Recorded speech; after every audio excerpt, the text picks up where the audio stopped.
Hello students, देखो बेटा, हमने रिप्रोडक्टिव हेल्थ वाला चैप्टर स्टार्ट किया हुआ था 12th क्लास में, रिप्रोडक्टिव हेल्थ, जिसमें मैंने कल आपको ये बताया था कि कैसे WHO ने रिप्रोडक्टिव हेल्थ की डेफिनेशन दी कि कोई भी जो पर्सन है वो इमोशनली, बिहेवियर उसका सोशली, मेंटली, फिजिकली क्या होना चाहिए, रिप्रोडक्टिव हेल्थ के मामले में वो वेलबींग होना चाहिए। ठीक है, उसके बाद मैंने बताया था आपको कि RCH प्रोग्राम्स होते हैं, reproductive and child health care programme. उन प्रोग्राम्स के अंदर क्या किया जाता है कि जो प्रेग्नेंट लेडीज़ होती है उनकी केयर की जाती है, मैरिजेबल एज को डिसाइड किया जाता है, government and non government agencies के थ्रू क्या किया जाता है कि लोगों को जागरूक किया जाता है। उसके बाद बताया था कि कैसे कि हम print media, government, in audio visual programmes, hoardings, इनके थ्रू कैसे हम लोगों को जागरूक कर सकते हैं, कैसे यूथ जो पीढ़ी है, युवा पीढ़ी है, उनको हम सेक्सुअली ट्रांसमिटेड डिजीज़ के बारे में बता के कैसे उनको अवेयर किया जाए। ठीक है, उसके बाद मैंने आपको एमनियोसेंटेसिस एक टेक्निक बताई थी कि जिसमें एमनियन फ्लूइड को लेकर फीटल जो होता है फिटस, उसके उस फ्लूइड को लेकर हम क्या कर सकते हैं कि उस फिटस को कोई बीमारी तो नहीं है, उसकी हम जांच कर सकते हैं। ठीक है, तो ये क्या कहलाता है, एमनियोसेंटेसिस कहलाता है। लेकिन इसका मिसयूज हुआ किसमें, फीमेल फोर्टिसाइड में, कि लोगों ने सेक्स डिटर्मिनेशन में इसको ज़्यादा से ज़्यादा यूज किया, इसलिए इसके ऊपर बैन कर दिया गया है। उसके बाद बताया गया सहेली, जो अनवांटेड प्रेगनेंसीज को रोकने का काम करती है, जिसको CDRI central drug research institute में लखनऊ में डेवलप किया गया था। और ये सबसे पहली क्या थी, एक ओरल कॉन्ट्रासेप्टिव थी। ठीक है, जिससे कि किसी भी फैमिली में हम क्या कर सकते हैं, मेंबर्स के नंबर को कम रख सकते हैं। उसके बाद आज हम बात करते हैं पॉपुलेशन एक्सप्लोजन की। जनसंख्या विस्फोट मीन्स जनसंख्या का ज़्यादा बढ़ना, and birth control means population control. मैंने बताया है पॉपुलेशन एक्सप्लोजन क्यों हुआ कि जैसे जैसे ईयर्स बढ़ते गए हैं, लोगों ने क्या किया है कि अपना ध्यान रखना, या क्या कर दिया गया है कि सुविधाएं ज़्यादा से ज़्यादा बढ़ी है। पहले के टाइम में क्या होता था, प्री नेटल या पोस्ट नेटल मीन्स प्रेगनेंसी के टाइम पे या बेबी की बर्थ के बाद क्या हो जाता था, बच्चों की डेथ हो जाती थी। ठीक है, या मदर की डेथ हो जाती थी, मीन्स पॉपुलेशन कम रहती थी, और कुछ ऐसी सुविधाएं नहीं थी कि लोग क्या कर सके, अपने आप को बचा सके। तो उस टाइम पे लोगों की डेथ रेट ज़्यादा और बर्थ रेट कम था। धीरे धीरे जैसे जैसे फैसिलिटीज़ बढ़ती गई, और क्या हुआ, फैसिलिटीज़ के बढ़ने की वजह से पॉपुलेशन भी बढ़ती गई। अब उस पॉपुलेशन को कंट्रोल करना क्या है, मुश्किल है। क्यों, क्योंकि दो टर्म होती हैं, एक होता है MMR और एक होता है IMR। MMR का मतलब तो क्या होता है, maternal mortality rate, maternal mortality rate. और IMR क्या होता है, इन्फेंट मोर्टेलिटी रेट। इन दोनों का मतलब होता है, मैटरनल मोर्टेलिटी रेट का है मतलब है कि मदर जो होती है, मीन्स बर्थ के बाद जो मदर है उनकी केयर करना और उनके मृत्यु दर को घटाना, और इन्फेंट की मृत्यु दर को घटाना। अब मोर्टेलिटी रेट घटेगा मीन्स अगर डेथ घटेंगी तो सीधी सी बात है, लाइफ बढ़ेगी, और लाइफ बढ़ेगी तो पॉपुलेशन क्या होगा, इंक्रीज होगा। ठीक है, ये भी RCH प्रोग्राम्स के थ्रू ज़्यादा हद तक हो पाया, क्योंकि उसमें बच्चा और मदर दोनों की क्या की गई है, काफ़ी देखभाल की गई। अब इसमें कुछ ये डाटाज दे रखे हैं, वो देख लेना आप। और हमें पता है कि अगर पॉपुलेशन कम रहेगी तो जो फूड, शेल्टर और क्लोथिंग है, जो मेन रिक्वायरमेंट्स होती हैं, वो आराम से पूरी हो पाएंगी। जैसे जैसे पॉपुलेशन इंक्रीज होगी तो रोटी, कपड़ा और मकान जैसे बोलते हैं, वो रिक्वायरमेंट्स पूरी नहीं हो पाएंगी और लोगों को प्रॉब्लम फेस करनी पड़ेगी। अब इस प्रॉब्लम को फेस करने के लिए सबसे पहला स्टेप लेते हैं लोगों को जागरूक करना। किसके लिए, कि छोटे परिवार के क्या फ़ायदे हैं, लोगों को लालच देना। जैसे बीच बीच में स्कीम चलती थी कि जिनके एक बच्चे हैं उनको कुछ राशि वगैरह देकर क्या किया जाता, उनको प्रोत्साहित किया जाता था। मैरिजेबल एज को 18 ईयर और लड़कों में 21 ईयर किया गया, थोड़ा सा बढ़ा के। काफ़ी सारे जो कपल्स होते हैं जो कि क्या होते हैं, वर्किंग होते हैं, उनको एक चिल्ड्रन के लिए या एक बेबी के लिए प्रमोट करना। ठीक है, और उसके बाद हम ये बता सकते हैं, एक ओरल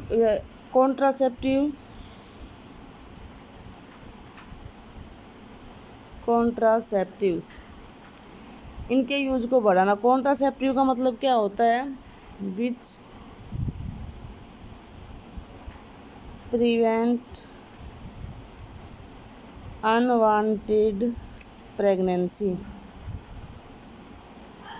कि जो क्या करती हैं, अनवांटेड प्रेगनेंसीज को रोकने का जो काम करती है उनको क्या बोलते हैं? कॉन्ट्रासेप्टिव्स बोलते हैं।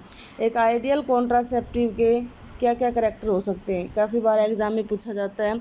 सबसे पहला कि it must be user friendly, means ऐसी होनी चाहिए कॉन्ट्रासेप्टिव की जिनको आराम से यूज किया जा सके। उसके बाद ईजिली अवेलेबल, कि वो मार्केट में आराम से मिल जानी चाहिए। उसके बाद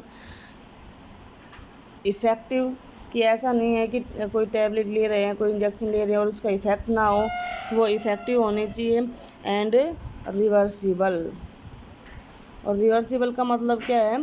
कि उसका अपोजिट इफेक्ट भी होना चाहिए। जब तक कि हम उसको यूज़ कर रहे हैं तब तक वो पॉपुलेशन कंट्रोल में हेल्प करे, और जब हम उसको यूज़ ना करें तो वो प्रेगनेंसी लीड करे।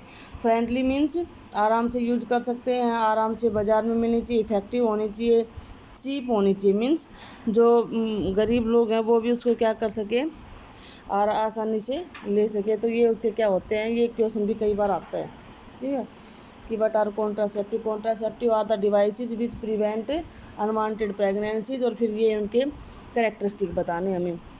जो कॉन्ट्रासेप्टिव्स होती हैं उनकी काफ़ी सारी कैटेगरीज होती हैं, जैसे नेचुरल कॉन्ट्रासेप्टिव होती हैं जिनको हम कुछ भी यूज ना करके कुछ प्रिकॉशंस लेकर यूज किया जाता है। कुछ होती हैं बैरियर्स, बैरियर का मतलब जो बाधा उत्पन्न करती है प्रेगनेंसी में वो। कुछ होती हैं IUDs, ठीक है। उसके बाद कुछ होती हैं ओरल कॉन्ट्रासेप्टिव्स। उसके बाद होती है इंजेक्टेबल, मीन्स जो इंजेक्ट करके फीमेल या मेल बॉडी के अंदर डालकर जिनको यूज किया जाता है। फिर होती है इम्प्लांट्स, जिनको यूट्रस में इम्प्लांट किया जाता है। और फिर होते हैं सर्जिकल मेथड। ये सारे के सारे क्या हैं? कॉन्ट्रासेप्टिव्स है। क्यों है कॉन्ट्रासेप्टिव? क्योंकि ये सारे मेथड किस में यूज किए जाते हैं? प्रेगनेंसी को रोकने में। और जो भी मेथड प्रेगनेंसी रोकने में यूज किए जाते हैं उन सभी को क्या बोलते हैं? कॉन्ट्रासेप्टिव। सबसे फर्स्ट जो होता है वो नेचुरल मेथड होता है।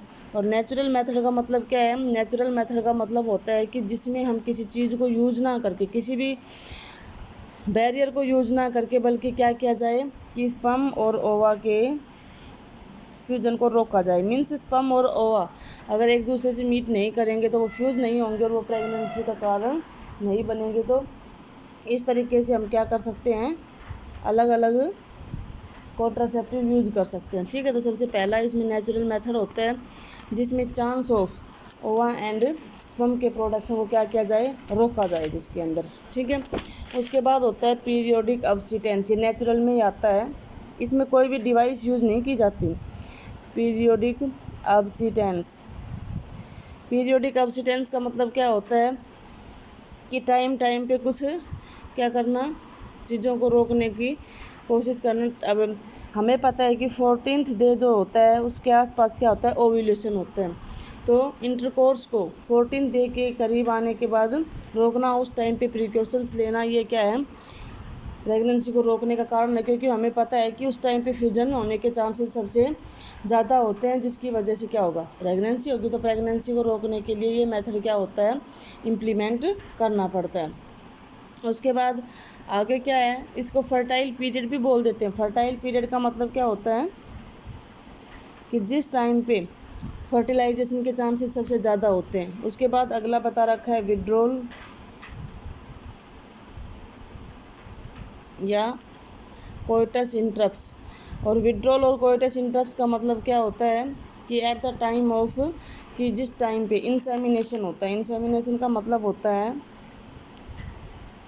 जब इंटरकोर्स के टाइम में लास्ट स्टेप में जब जो पेनिस के थ्रू जो स्पर्म से इंजेक्ट किए जाते हैं, जो सीमन रिलीज किया जाता है, वो इंसेमिनेशन होता है। मीन्स विड्रॉल इंसेमिनेशन का मतलब ये होता है कि इंसेमिनेशन को फीमेल जेनाइटल ट्रैक में ना किया जाए तो वो भी प्रेगनेंसी को रोकने में हेल्प करेगा। एक होता है लैक्टेशनल एमनोर्मिया, इसका मतलब होता है जिस टाइम पीरियड तक फीमेल फीड करवाती है, मीन्स जब पहली डिलीवरी के बाद जब बेबी हो जाता है वो उसको तब तक फीड कराती है, दूध पिलाती है, तब तक उसमें प्रेगनेंसी के चांसेस कम होते हैं। लेकिन ये कोई भी मेथड 100% श्योर नहीं होता, ना ही विड्रोल इंटरप्ट्स, ना ही लैक्टेशनल एमनोर्मिया, ना ही पीरियोडिक अब्सिटेंस और ना ही नेचुरल मेथड। लेकिन ये मेथड जो हैं ये चारों ऐसे मेथड है जिनके अंदर किसको डिवाइस को यूज नहीं किया जाता। उसके बाद नेक्स्ट हम बात करते हैं बैरियर मेथड की। बैरियर मेथड का मतलब क्या होगा सॉरी। बैरियर मेथड में कुछ ऐसे बैरियर यूज किए जाएंगे जो स्पर्म और ओवा को फिजिकली मीट नहीं होने देते।